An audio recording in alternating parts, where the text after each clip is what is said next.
So this is our Samsung dishwasher. Here's the manuals. It's a DMT400. It had a leaky hose in the back. So I just fixed that, replaced this, and the other hose underneath. So it works great. Unfortunately, I bought a new one instead of waiting to see this one work after I fixed it. So now we're selling it. I have it on a cart here, so I can turn it on and run it and show you that it works. So now I've started it up. You can hear it running.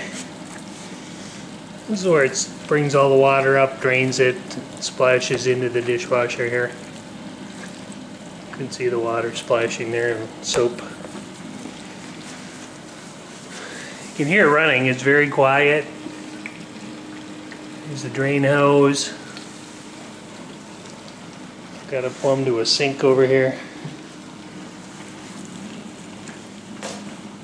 It's got the hidden controls. Touch controls up here. It's a Samsung DMT400. Front panel, as you can see, is in very good shape. No dents, dings. Nothing. Like I said, I wish I would have fixed it before I went out and bought a new one. But now I can't return the new one. So this one, after getting the new hose, gets sold. Samsung.